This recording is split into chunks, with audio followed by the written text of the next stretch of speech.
ভাঙা ডেস্কের কাজ ঘেঁষে। এখান থেকেই তো দেখেছিলে একদিন শিলাইদহের সেই জোনাক জলা সন্ধ্যা, সেই অসীম আকাশ আর সঙ্গীহীন পৃথিবী, আর তার মাঝখান দিয়ে একটি সোনার চেলি পরা একটি বালিকা চলেছে বধূ বেশে। সেদিন ভেবেছিলে তার বর যদি কোথাও নেই, তবে তাকে এমন বিবাহ বেশে কে সাজিয়ে দিলে? কোন অন্তহীন পশ্চিমের দিকে তার প্রতিগৃহ? শিলাইদহের সেই জোনাক জলা সন্ধ্যা আজ চলে গেছে অন্য রক্তিম পথে। সেই পথে নন্দিনী, নিখিলেশ, গোরা, আমরাও চলেছি আজ রক্তের মিছিলে। তোমারই মুখ চেয়ে বুকের রক্ত ঢেলেছিল জব্বার, বরকত, সালাম, রফিকুল। তোমারই মুখ চেয়ে 21শে ফেব্রুয়ারি আজও সাহসে সংকল্পে প্রদীপ্ত। তোমায় ভালোবাসি বাধায়, বন্ধনে, আঘাতে, অপমানে। রবীন্দ্রনাথ, তুমি শুধু একবার বলো, উদ্যম ঢেউয়ের ঝুঁটি তুলে মুক্ত প্রাণের বন্যায় বিপ্লব একদিন আসবেই, রঞ্জন একদিন আসবেই, গোরা একদিন আসবেই। রবীন্দ্রনাথ, তুমি বলো, আমরা চলেছি আজ রক্তের মিছিলে। আমরা চলেছি আজ রক্তের মিছিলে। নমস্কার। ধন্যবাদ। খুব সুন্দর আবেগ ঘন কথা। সভ্যতার সংকটে রবীন্দ্রনাথ যতই রক্তের মিছিল হোক, রক্ত থেকে রক্ত পদ্ম তৈরি করেছেন যিনি, সেই পথটাকে, রক্তের নদীটাকে যিনি শ্রদ্ধা এবং ভালোবাসা এবং প্রেমের রক্তে নদীতে প্রবাহিত করেছেন, তার স্মরণ করি। ধন্যবাদ। আমি ওই যে প্রাণের আবেগ, প্রাণের বাসনা রুধিয়া রাখিতে নারী, সেই প্রাণের আবেগগুলোকে একটু ছেড়ে দিই। তারপরেই আমরা একটা ছোট্টলা অনেকক্ষণ থেকে বসে আছে, 3 মিনিট দৃশ্যায়ন সুমতদার কাছে আসবো। সুন্ডিত, তুমি কি বলবে? তুমি বলো। নমস্কার। আমি একটা আবৃত্তি বলেছি না, তার নাম হচ্ছে সময়হারা। রবীন্দ্রনাথ ঠাকুর। যত ঘন্টা, যত মিনিট সময় আছে, যত শেষ যদি হয় চিরকালের মতো, তখন স্কুলে নাইবা গেলে কেউ যদি কয় মন্দ, আমি বলবো 10টা বাজায় বন্ধ।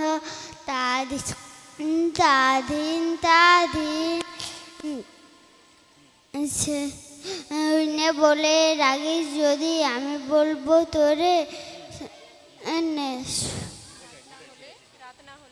রাত না হলে রাত হবে কি করে? 9টা বাজায় থামলো যখন, কেমন করে শুই? দেরি বলে নেই তো মা কিচ্ছুই, তাদিন তাদিন তাদিন। নমস্কার। ভালো হয়েছে কথা বলছি। তুই কি বলবি? কোনটা? জোরে বল। যা, চলে যা। সুন্ডিতের জন্য একটা জোরে হাততালি চাই। এটা প্রথম মঞ্চে তো ভয় ভয় করছে, ওদের আবার একদিন এর পরের মঞ্চে যখন ও মাস্টার হয়ে যাবে। ঠিক আছে, আমি মনে করি। ঠিক আছে, তুমি কি নাম বলো? নমস্কার। নমস্কার। আমি একটা কবিতা বলবো।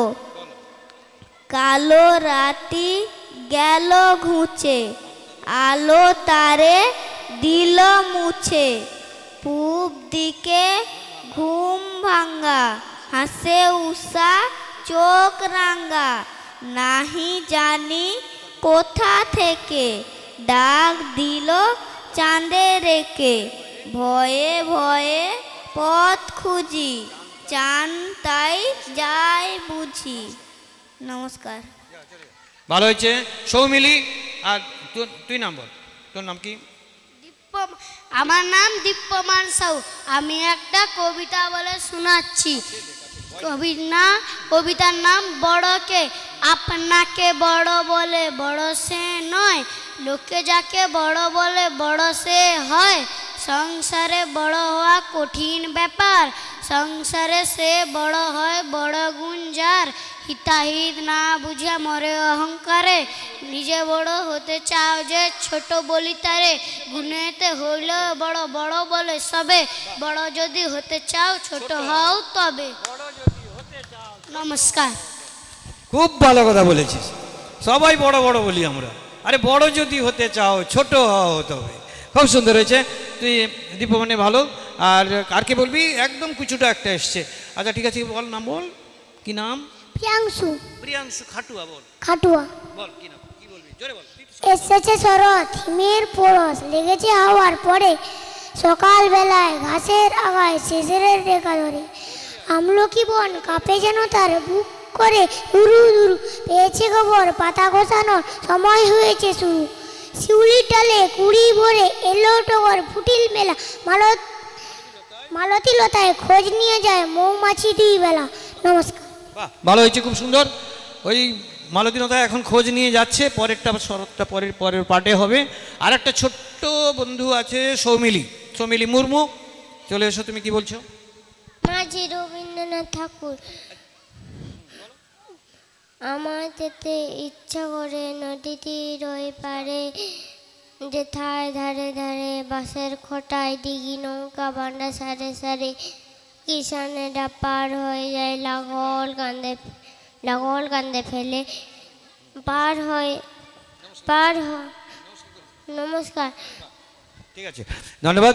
শোনো, যাদের বাকি থাকছে কবিতা টবিতা ইত্যাদি, সন্ধ্যা 7টা, সন্ধ্যা 6:30 থেকে শুরু হবে, তোমরা যেমন খুশি করবে। যদিও অনেকগুলো আছে, একদম জাম আছে পুজোর দিকে, চিত্রাঙ্গদা নৃত্যনাট্য আছে, তাসের দেশ আছে, ঋতুরঙ্গের পুরোটাই আছে, আর 6টা ঋতুতে 12টা গান দিয়ে সেট করা আছে। অতএব স্বাভাবিকভাবে যারা এসছেন তারা দয়া করে সন্ধ্যাটা উপভোগ করুন। সন্ধ্যাটা পূজারিনী আছে, আবার পূজারিনীর দৃশ্যায়নটা দারুণ হয়েছে, দুর্দান্ত। আমরা মনে করি ছেলেমেয়েরা প্রচুর ভালো তুলেছে। তো যাই হোক, এরপরে আমরা একটু ছোটদের নাচটাকে শেষ করে নিই, দিয়ে সমস্তদার কাছে চলে যাব। আর একটা কথা অভিভাবকদের বলছি, আমাদের ছুটির টাইমটা ঠিক আছে, আমরা যেরকম নিয়মিত ছুটিটা করি, যেভাবে গাড়িগুলো প্লাই করে সেভাবে যাবে এখন, কিন্তু বিকালে 4:30 থেকে 5টার মধ্যে যারা বিকালের অংশগ্রহণকারী ছাত্রছাত্রীরা, তাদেরকে নিজ দায়িত্বে পৌঁছে দেবেন। আর রাতে অপেক্ষা করবেন, ওদের 9:30টায় শেষ হবে, 9:30টার পরে ওদের একটু সামান্য খাবার আছে, ওদের খাইয়ে আপনারা অপেক্ষা করে নিয়ে যাবেন। কোনো ছেলে মেয়েকে অ্যাবসেন্ট করবেন না।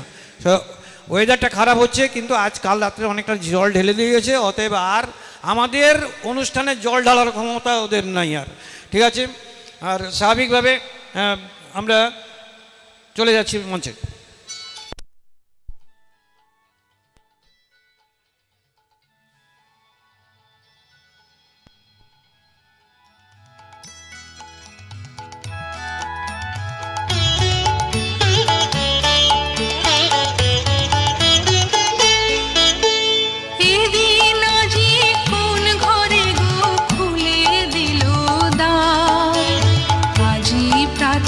সূর্য ওঠা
ঠিক আছে, ছোট্ট বন্ধুদের জন্য এটা একবারে প্রিপারেটরি বাচ্চারা, অতএব ওদেরকে একটু দিতেই হয়েছে, যেমন করুক।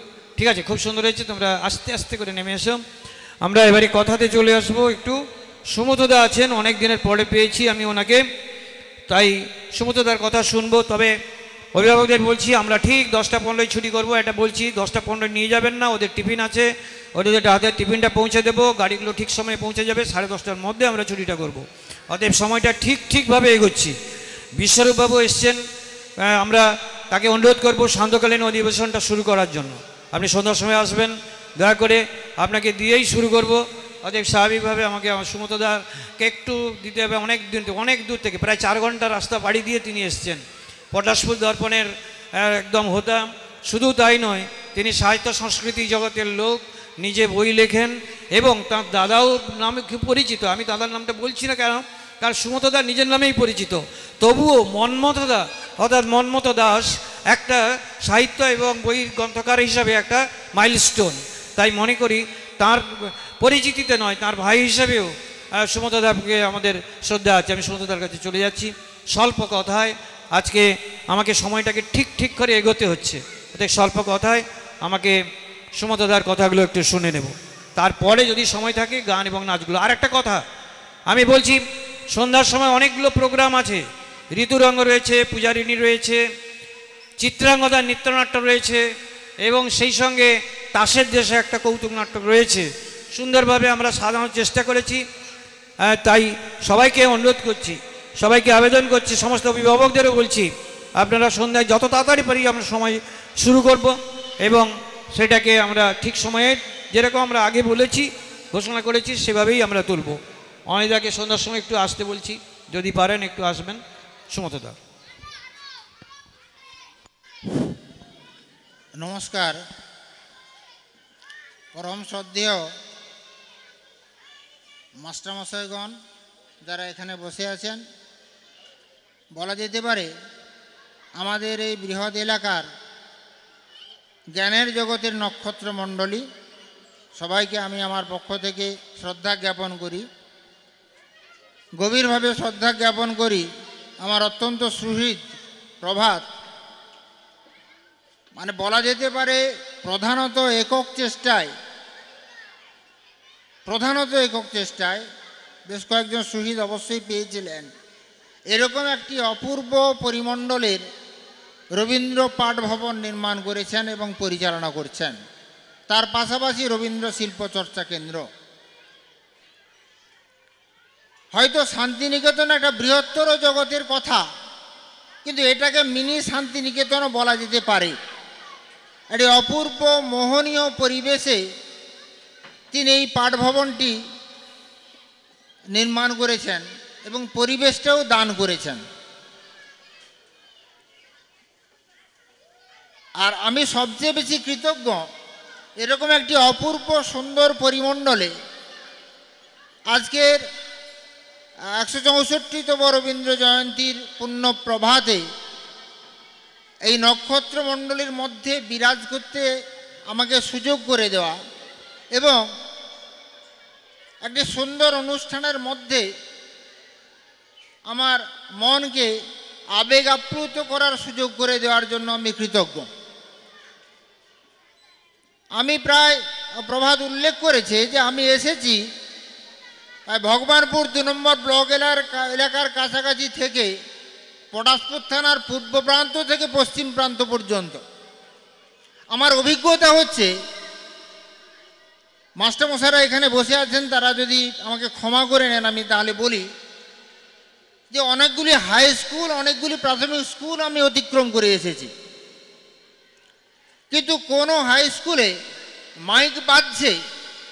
টিকরাপাড়া হাই স্কুলের কাছে বোধহয় একটা মাইক বাজছে, আর একদম ইটেবাড়িয়ার পূর্ব প্রান্ত থেকে এই আমাদের পটাশপুর থানার পশ্চিম প্রান্ত পর্যন্ত আর কোনো হাই স্কুলের মাইক বাজছে শুনতে পাইনি।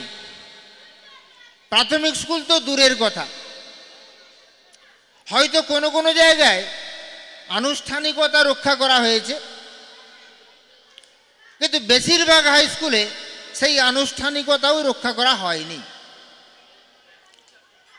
প্রাথমিক স্কুলের কথা বাদ দিলাম, তবে বেসরকারি উদ্যোগে যে স্কুলগুলি চলছে, এই প্রভাতবাবুর রবীন্দ্র পাঠ ভবনের মতো সেরকম বেশ কিছু স্কুলে মাইক কিন্তু বাজছে। আমি ইটেবেড়েতে শুনে এসেছি, আড়গোয়ালে শুনছি, প্রতাপদিঘিতে শুনেছি, চন্দনপুর হাই স্কুলে শুনিনি, কিন্তু চন্দনপুরের কাছে একটি শিক্ষা প্রতিষ্ঠান গড়ে উঠেছে, নার্সারি স্কুল বলে শুনেছি, সেই জায়গাতে মাইকটা বাজছে। তাহলে এরকমটা কি যে সরকার যখন টাকা দেয় তখন মনীষীদের জন্মদিন পালন করব, সরকার যখন টাকা দিচ্ছে না তখন আমাদের নিজেদের আন্তরিকতা কিংবা নিজেদের উদ্যোগ কিছু থাকবে না?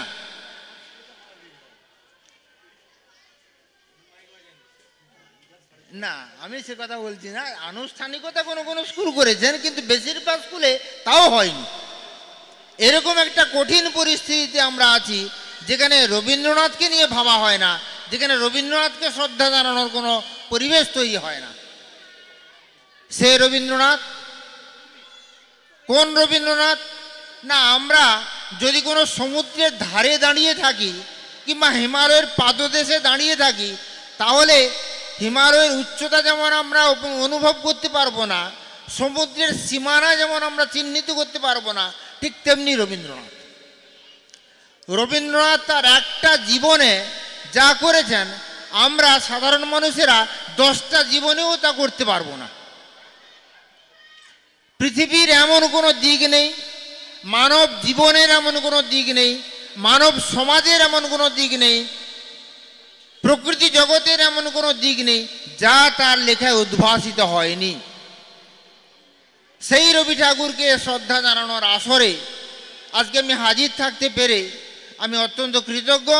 এবং এরই পাশাপাশি অপর একটি নার্সারি স্কুল, আমাদের বাড়ির কাছের একটি নার্সারি স্কুল, রবি ঠাকুরকে কেন্দ্র করে তারাও একটি অনুষ্ঠান করছে, এবং সেই অনুষ্ঠানে যে অভিনব উদ্যোগটা নিয়েছে তারই একটি অংশ আমি শ্রদ্ধেয় প্রভাতবাবুর হাতে তুলে দিতে চাইছি। তারা একটি পত্রিকা প্রকাশ করেছে। রবি ঠাকুরের জন্মদিনে তারা একটি নার্সারি স্কুল পত্রিকা প্রকাশ করেছে। তার আমাকে অনুরোধ করেছিল একটি কপি বেশ বিভিন্ন স্কুলে পাঠাতে, নার্সারি স্কুলগুলিতে পাঠাতে। আমার কাছে প্রভাতবাবুর জন্য বা তার পাঠভবনের জন্য একটি কপি আছে, সেই কপিটা আমি তার হাতে তুলে দিচ্ছি।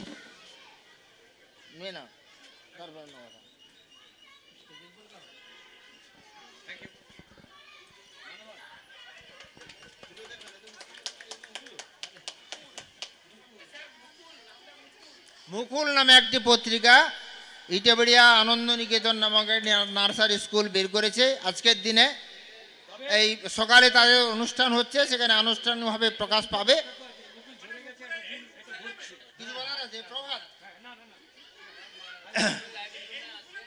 ধন্যবাদ। মুকুল ধরে মুকুল ঝরে দুটো জিনিসই আছে, তো স্বাভাবিক কথা মুকুল প্রস্ফুটিত হোক। আর এই সব মুকুল থেকেই তো আমাদের ছোট ছোট মুকুলগুলো, এই যে আবেগ, এই মুকুল থেকে পরপর বিবর্তনবাদের মধ্য দিয়ে, সে ডারউইনের মতো বোধ হয় নাকি সৌগত বোধ হয়, তেমনি মধ্য দিয়ে এমনই মুকুল হবে। ঠিক আছে, ধন্যবাদ জানাই শ্রদ্ধা। এবং সেই স্কুলটিকেও আমি অত্যন্ত গর্বিত এই ধরনের একটা ছোটো স্কুলে এই ধরনের পত্রিকা প্রকাশ করা। আমাদেরও একটা দেয়াল পত্রিকা আছে, সেটা কন্টিনিউ করা যায়নি, বুঝতে পারছেন। সবুজ পাতা আমাদের দেয়াল পত্রিকা, লেখা দিলে লেখা দিতে পারেন। এবারে আসি রবি ঠাকুরের কথায়। রবি ঠাকুর আমি আগেই উল্লেখ করেছি যে সমাজের এমন কোনো দিক নেই, মানব জীবনের এমন কোনো দিক নেই যা রবি ঠাকুরের লেখায় উদ্ভাসিত হয়নি। তিনি ছোটদের নিয়ে লিখেছেন, অবাক বিস্ময়ে ছোটরা তাকিয়ে থাকে প্রকৃতির দিকে, তা নিয়ে লিখেছেন। ওই অতি সুন্দরভাবে গ্রামীণ জীবনের ছবি ফুটিয়ে তুলেছেন, আমাদের ছোট নদী ছলে আঁকে বাঁকে, কিংবা ছোট শিশু যখন কথা বলা শুরু করেছে মাত্র, ওই ছোট খোকা বলে ও আ, শিখে নিছে কথা কওয়া, এই যে কথাগুলি ছোটদের নিয়ে তিনি লিখেছেন। আমরা অনেকেই মনে করি তিনি প্রকৃতির কবি, এবং প্রকৃতির কবি হিসেবেই তিনি প্রসিদ্ধ, সকলের কাছে সেইভাবেই পরিজ্ঞাত। তিনি প্রকৃতি নিয়ে লিখেছেন, আজকের দিনে যখন গ্রীষ্মকাল চলছে তখন তিনি লিখেছেন, হে ভৈরব হে রুদ্র বৈশাখ, ধুলায় ধূস রুক্ষ উড্ডিন পিঙ্গল জটাজাল, তব ক্লিষ্ট তপ্ত দিনুকারে ডাও ডাক বিশাল ভয়ান। আবার শরৎ নিয়ে লিখেছেন, শরৎ তোমার অরুণ আর অঞ্জলি, আমরা সকলেই জানি। আষাঢ় নিয়ে লিখেছেন, নীল বগনে আষাঢ় গগনে তিল ঠাই আর নাই রে। তার কবিতায় যেমন আছে প্রকৃতি, তেমনি তার গল্পেও আছে প্রকৃতি। আমরা বলাই গল্পটি জানি যে প্রকৃতিকে অত্যন্ত ভালোবাসে, গাছকে অত্যন্ত ভালোবাসে, অঙ্কুরোদ্গম কেমন করে ঘটে তা তিনি প্রতিদিনই প্রত্যক্ষ করতো। সেই বলাই প্রকৃতির সঙ্গে অঙ্গাঙ্গিভাবে জড়িত ছিল। সেই প্রকৃতির প্রতিরূপ হিসেবে বলাইকে প্রতিভাত করেছেন রবি ঠাকুর। আবার আমাদের সমাজ জীবনের যে দুঃসহ ব্যথা যন্ত্রণা আগে উল্লেখ করে গেছেন বোধ হয় অধ্যাপক মশাই কিংবা বিষ্ণুপদবাবু, ঠিক খেয়াল নেই এই মুহূর্তে, যে শোষিত পীড়িত বঞ্চিত মানুষদের নিয়ে তিনি কিছু লেখেননি, এরকম অভিযোগ তার বিরুদ্ধে ছিল। তাই এখানে উল্লেখ করা অনাবশ্যক নয় যে তার মৃত্যু দিনে কোনো রাজনৈতিক দলের সাংস্কৃতিক সংগঠনের পক্ষ থেকে তার গলায় মালা দিতে পর্যন্ত যাওয়া হয়নি। যদি কেউ মালা দিতে গেছেন সাংস্কৃতিক দলের বা সাংস্কৃতিক গোষ্ঠীর কর্তৃপক্ষ, তাকে শোকজ করা হয়েছে, তাকে বহিষ্কার করা হয়েছে সেই সংগঠনের পক্ষ থেকে। কিন্তু পরবর্তীকালে আবার সেই সাংস্কৃতিক সংস্থা ভুল স্বীকার করেছে, অপরাধ স্বীকার করেছে যে না, এই মূল্যায়ন আমাদের ঠিক হয়নি। ওই যে তিনি তো বলেছিলেন তারই কবিতায়, 2 বিঘা জমির মতো এত শোষণ পীড়নের কবিতা আর কোনো জায়গাতে আমরা খুঁজে পাবো কি? শুধু বিঘে 2 আছে বোমর বই, আর সবই গেছে ঋণে। বাবু কহিলেন, বুঝে চুপ, এই জমি লইব কিনে। কিংবা আরো পরবর্তীকালের শেষ বয়সের কবিতা, ক্ষুধাতুর আর ভুরি ভোজীদের নিদারুণ সংঘাতে ব্যপ্ত হয়েছে পাপের দুর্দহন, সভ্যতা নামী পাতালে যেথায় জমেছে লুটের ধন। উল্লিখিত হয়েছে তার ঈশ্বর ধারণা, ঈশ্বর ভাবনা, ঔপনিষদিক চিন্তায় তার মনন, তার পারিবারিক মনন ও ঋদ্ধ ছিল। তাই পরিবারের ক্ষেত্রে পৌত্তলিকতা বিরোধী ঔপনিষদিক ভাবনা তার কবিতার মধ্যে, তার সাহিত্যের মধ্যে প্রতিভাত হয়েছে। দীনদান কবিতায় সুন্দর করে বলেছেন তিনি ঈশ্বর সম্পর্কে, আমার অনাদি ঘরে অগণ্য আলোক দীপ্যমান, অগণ্য নীলিমা মাঝে যার ঘরে ভিত্তি চিরন্তন, সত্য শান্তি দয়া প্রেম। রাজাকে সেখানে একজন সাধু বিদ্রুপ করে বলছেন যে দীন শক্তি যে ক্ষুদ্র কৃপণ, নাহি পারে গৃহ দিতে, গৃহহীন নিজ প্রজাগণে সে আমারে গৃহ করে দান। রাজা বিশাল অর্থ ব্যয় করে মন্দির নির্মাণ করেছিল, রত্ন বিগ্রহ স্থাপন করেছিল, সেখানে ঈশ্বর নেই, তা প্রমাণিত হয়েছে। তাই কবিতাতে উল্লিখিত। রবি ঠাকুরের প্রকৃতির কবিতা যেমন আছে, বেদনাদগ্ধ মানুষের সম্পর্কে তিনি লিখেছেন, তিনি প্রেমের কবিতা লিখেছেন, ভগবত চিন্তা, এক কথায় বলা যেতে পারে এমন কোনো দিক নেই যা তিনি উদ্ঘাটিত করেননি। তার নাটকে যন্ত্ররাজ বিভূতি, যন্ত্র সভ্যতা মানুষের মানবতাকে, তার মনুষ্যত্বকে, তার হৃদয়কে যে নিঃশেষ করে দিচ্ছে তা পরিস্ফুট হয়েছে তার মুক্তধারা নাটকে, রাজা নাটকে। নাটকের জগতেও তিনি নতুন পথের দিশারি, রূপক সাংকেতিক নাটক তারই হাতে সৃষ্টি। ছোট গল্প তিনি স্রষ্টা, তিনি পরিপোষ্টা। ছোট প্রাণ, ছোট ব্যথা, ছোট ছোট দুঃখ কথা, নিতান্তই সহজ সরল সংজ্ঞাটাও তিনি দিয়েছেন যে কাকে ছোট গল্প বলে। ছোট গল্পে তিনি স্রষ্টা, তিনি পরিপোষ্টা। তার ছোট গল্পে ফুটে উঠেছে মানুষের দুঃখ বেদনা, হতাশা, লাঞ্ছনা, পারিবারিক জীবন যন্ত্রণা, এসবই ফুটে উঠেছে। আর আজকে যখন আমাদের সারা বিশ্ব জুড়ে শিশুঘাতী, নারীঘাতী, কুৎসিত বিভৎসতা ছড়িয়ে পড়েছে, তখন রবি ঠাকুরই একমাত্র আমাদের শান্তির প্রলেপ দিতে পারেন। এবং তিনি আহ্বান করেছিলেন, সেই আহ্বানে আমাদের সাড়া দিতে হবে। আজকে তরুণ সমাজকে তা নিয়ে, তার আহ্বানে সাড়া দিয়ে এগিয়ে যেতে হবে। নতুন সমাজের স্বপ্নে, নতুন জগতের স্বপ্নে, নতুন জীবনের স্বপ্নে।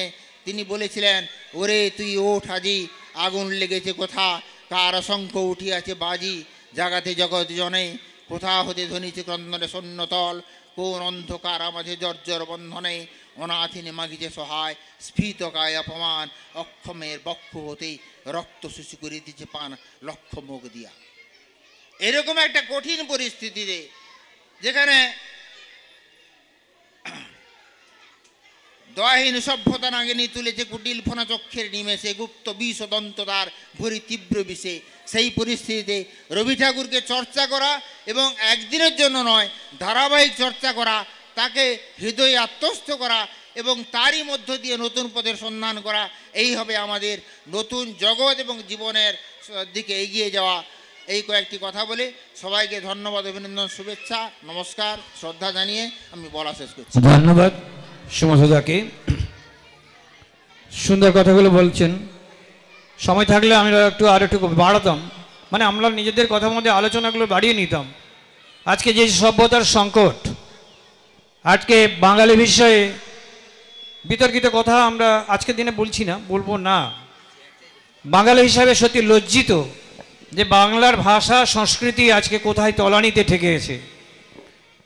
সে সাধারণ মানুষ হোক, শিক্ষক শিক্ষিকাবৃন্দ হোক, সাধারণ কৃষক হোক, কিংবা রাজনৈতিক ব্যক্তিত্ব হোক, বাংলা ভাষাকে যারা সমৃদ্ধ করে গেছেন, রবীন্দ্রনাথ অনন্য, জীবনানন্দ আছেন, মাইকেল মধুসূদন থেকে শুরু করে অসংখ্য সম্পদ যা বাঙালি পৃথিবীকে, ভারতবর্ষকে দান করেছে।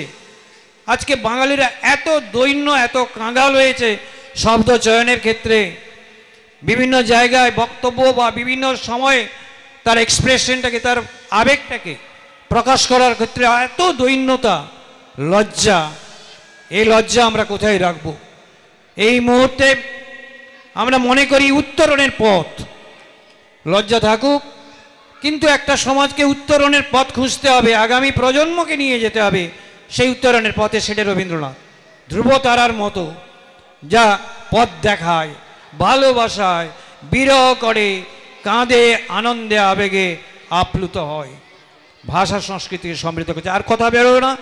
একটা ছোট্ট বন্ধু কান্নাকাটি করছিল, একটা ছোট কবিতা বলবে, তার জন্য এটা শেষ করে দিই। আর অনাদিদাকে অনুরোধ করি, 1-2 মিনিট, আমাদের সময়টা একেবারে ঠিক জায়গায় পৌঁছে গেছে। অনাদিদার কথা না শুনলে তো হবে না। ওদের স্বাভাবিকতা বিশ্বরূপ বাবুকে আমি একটু অনুরোধ করছি, প্লিজ বিকালের দিকে একটু আসুন।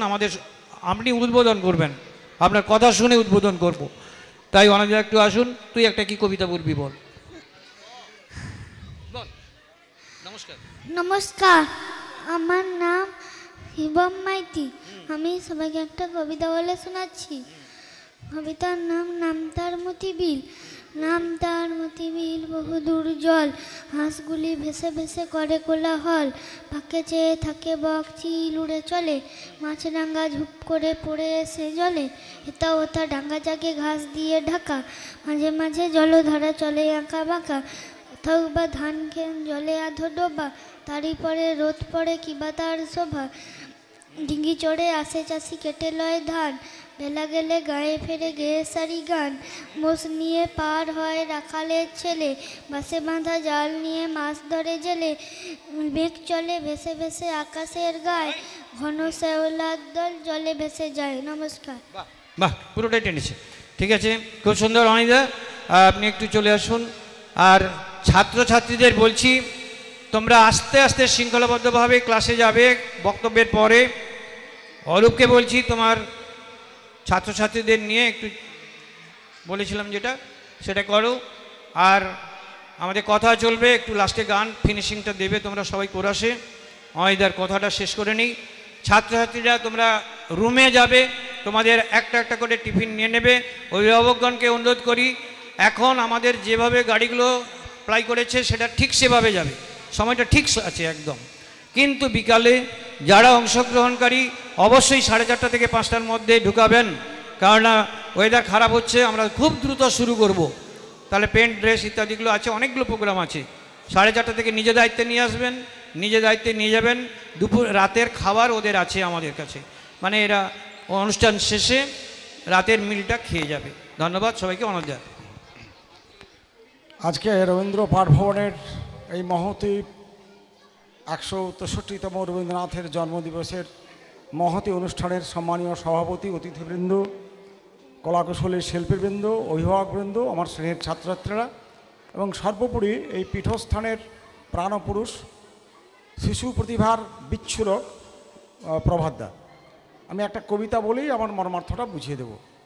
কবিগুরুর সেই ধর্মের বেশে মোহজারে হেসে অন্ধ সেজন মরে আর শুধু মারে, হে ধর্মরাজ ধর্ম বিকার নাশী, ধর্ম মূঢ় জনরে বাঁচাও আসি, যে পূজার বেদি রক্তে গিয়েছে ভেসে, ভাগো ভাগো আজি ভাগো তারে নিঃশেষে, হে ধর্মরাজ ধর্ম বিকার নাশী, এ অভাগা দেশে আনু শান্ত আনু দেশি। একটু ভুল হয়ে গেল আমার। একটাই কথা, অভিভাবক যারা এসছেন শিশুরা এতটা বুঝবে না, আর মাইকে যতটুকু শোনা যাচ্ছে হিন্দু এবং মুসলমান যারা আছেন তাদের কাছে আমার রবীন্দ্রনাথের যে মূল আবেদন, এই দেশকে, আমাদের এই মহান ভারতবর্ষকে বাঁচাবার একটাই পথ হচ্ছে সম্প্রীতির পথ। সমস্ত ধর্মের মিলন ক্ষেত্র করে তোলা হচ্ছে এই ভারতবর্ষ। শক, হুন, পাঠান, মোগল এক দেহ হল লীন। যারা এখানে এসেছেন আমাদের দেশে, তারা অবস্থান করেছেন, তাদের রক্ত এখনও আমাদের দেহে প্রবাহিত। এই ভারতবর্ষকে বাঁচানোর একটাই পথ হচ্ছে ধর্মের ঐক্য, সম্প্রদায়ের ঐক্য। এই ঐক্যকে বাদ দিয়ে ভারতবর্ষকে খণ্ড বিখণ্ড করা যায় না। ধর্মের নামে ভারতবর্ষকে ঊর্ধ্বে তুলে ধরা যায় না, বিবেকানন্দ থেকে রবীন্দ্রনাথ পর্যন্ত। তাই শেষ কথা বলি অভিভাবকদের কাছে, আপনাদের শিশু মনে আজ থেকে সমস্ত জাতির প্রতি, সমস্ত ধর্মের প্রতি সহিষ্ণুতা, শোভনতা এবং তাকে মেনে নেওয়া, সমস্ত ধর্মকে আপন করে ভাবা, এই মনটাকে যদি তুলে ধরতে পারেন, আপনি পরিবারেও সমৃদ্ধ হবেন, দেশ সমৃদ্ধ হবে, বিদ্যালয় সমৃদ্ধ হবে। আমরা পাবো এক অখণ্ড ভারতবর্ষ। হিন্দু মুসলিম রক্তে মন্দির মসজিদের লড়াই বন্ধ হবে। আজান বাজবে, মন্দিরে ঘণ্টার ধ্বনি বাজবে, চার্চে আপনার ঘণ্টার ধ্বনি বাজবে। সেই ধ্বনিতেই আমরা সন্ধ্যাবেলা নিড়ে ফিরে যাব শান্তি নিয়ে। এই হোক অখণ্ড ভারতবর্ষ, এই আহ্বান রেখে সবাইকে ধন্যবাদ জানিয়ে শেষ করছি। আচ্ছা, সঙ্গীতটার আগে আমি ঈশানীকে ডেকে নিচ্ছি। ঈশানী পাত্র, ওর গানটা নেওয়া হয়নি, ওর গানটা একটু দিয়ে দাও, এইখানটা 2 লাইন দিয়ে দাও, আর তোমরা ফিনিশিং করো। ছাত্ররা আস্তে আস্তে তোমাদের রুমে যাবে, স্যার বসবেন একটু দয়া করে প্লিজ, 2 মিনিট 2-4 মিনিট একটু বসুন, আমাদের ঠিক সময় ছাড়বো। ঈশানীও চলে আয়। ঈশানীর, আমাদের ছাত্রী ঈশানীর গান দিয়ে আমরা আজকে সমাপ্তি করব। সকালবেলার সেশনটাতে আবার সন্ধ্যার সেশনটাতে আবার শুরু করে আমরা যথাশীঘ্রই এগোতে পারি কিনা দেখব। ঈশানী চলে আয়, ঈশানী চলে আয়, চলে যাও, সামনে চলে যাও, চলে যাও, চলে যেতে তাড়াতাড়ি শুরু করো। আর ছাত্রছাত্রীরা এক এক করে, দিদিমণিরা একটু কন্ট্রোল করে দাও, আস্তে আস্তে করে ওদের রুমে দিয়ে দাও, রুমে দিয়ে দাও। রুমে দিয়ে ওখানে যারা টিফিন দিচ্ছে ওদেরকে একটু হেল্প করো। হেল্প করে সব ছেলেমেয়েরা আস্তে আস্তে করে ক্লাসে চলে যাও। গানটা চলুক, কথাও চলুক, সবটাই চলবে। সময়টাকে ঠিক রাখতে চাইছি। আস্তে আস্তে করে রুমে চলে যাও, তোমাদের ব্যাগপত্রগুলো নিয়ে নাও, আর লাইন করে তোমরা টিফিনটা নিয়ে নাও। টিফিনটা এখানে খেয়ে নিতে পারো, অথবা যদি বাড়ির অভিভাবকরা আসেন তারা সঙ্গে চলে যাবে।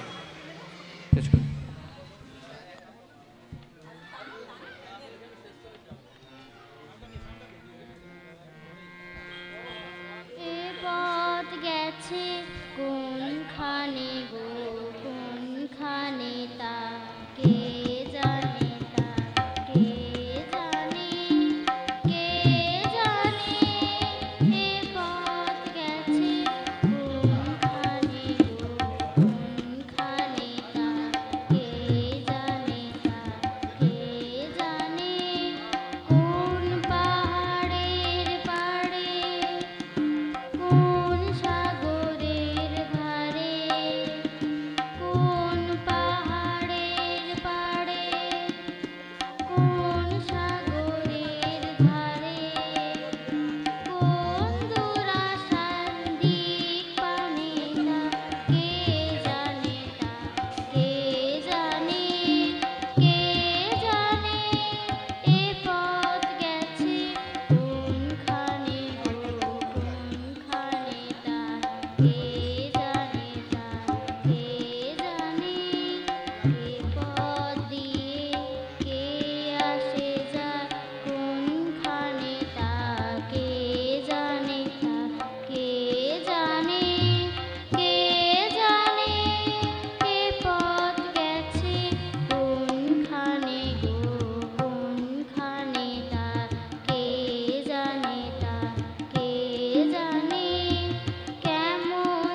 ঈশানীর জন্য একটা জোরে হাততালি। সাহস করেছে, প্রথম শিখেছে, এ একদিন শিল্পী হয়ে যাবে, অতএব স্বাভাবিকভাবে কোনো চিন্তা নেই। আর তোমরা কোরাসি করো, একটা শেষ গান সমাপ্তি অনুষ্ঠান সমাপ্তি। স্যার যাবেন না আপনারা কেউ, একটু 10 মিনিট আমার একটু সময় দেবেন, 10 মিনিট, বেশি না। হ্যাঁ ঠিক আছে, 10 মিনিট।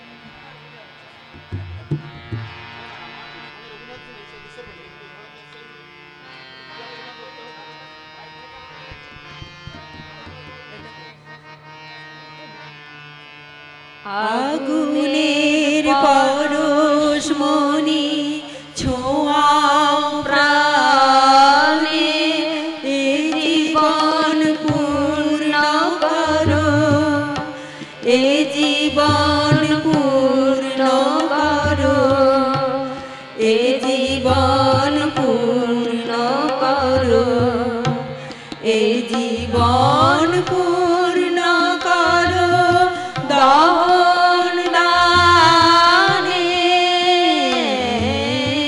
আগুনের পরশমণি ছোঁয়াও প্রাণে, আমার এই দেহ খানি তুলে ধরো, তোমার ওই দেবালয়ের প্রদীপ করো, আমার এই দেহ খানি তুলে ধরো, তোমার ওই দেবালয়ের প্রদীপ করো, নিশিদিন আলোক শিখা জ্বলুক গানে, নিশিদিন আলোক শিখা জ্বলুক গানে। গুণের পরশমণি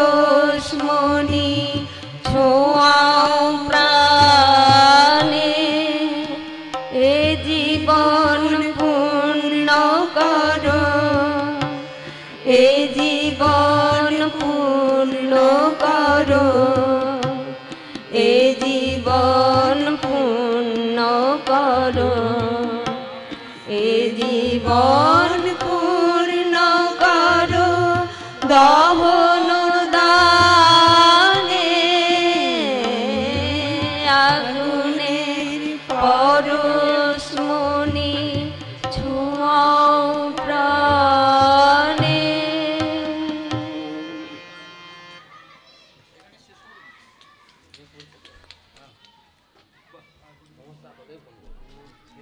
কবি প্রণামের প্রথম পর্যায়ে এখানেই